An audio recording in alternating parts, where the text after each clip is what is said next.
Story time with Fergie and friends. Hi, it's story time with Fergie and friends, and whoopie-doo, here we go again. And Harry's got horrible hair. Harry's horrible hair. Whoopie-doo, Theresa E. Cocci. Illustrated by Z. Chang Lim.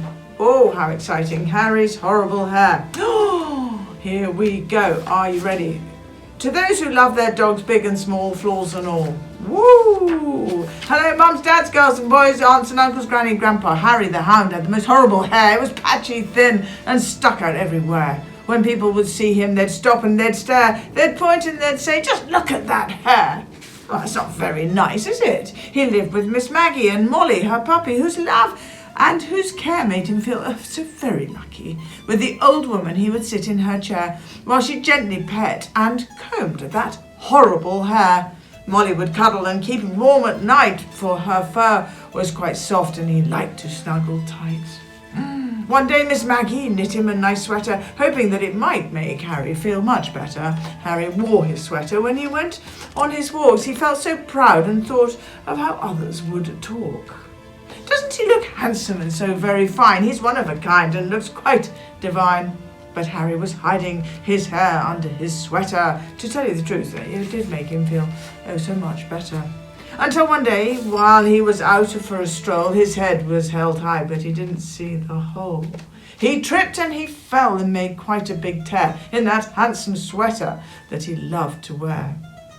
And out poked his hair, and from that terrible tear. It was patchy and thin and stuck out everywhere, and so people did stop, and yes, they did stare. They pointed and said, "Just look at that hair."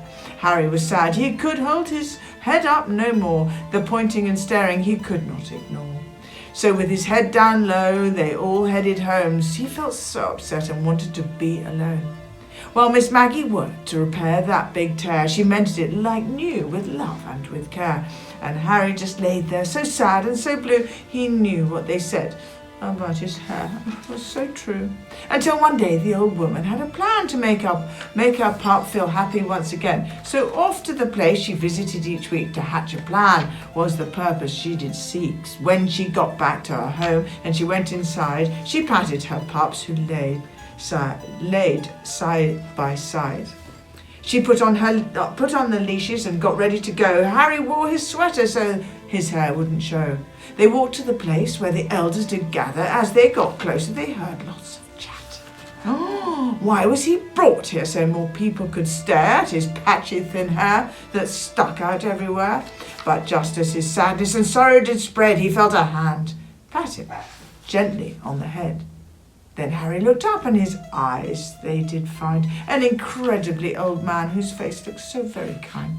And there on the top of his head did he see some hair that was patchy and thin as could be. The old man scooped him up and hugged him so tight, Harry could not believe his eyes, and he thought, what a sight. Everyone round them had hair just like him, but on all their faces was quite a big grin. Each person who passed gave Harry a pat, and he looked so proud as he sat on each lap. Now Harry had cause to feel so very glad, and finally, no cause to be sad. No one seemed to care about his messy hair, just about how happy he made each person there.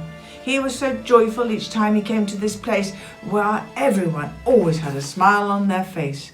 And he was welcome. With the help of Miss Maggie and Molly, he came to be the pup that everyone so loved and longed to see. Well done, Harry. Well done, Harry. With Fergie and friends. With Fergie and friends.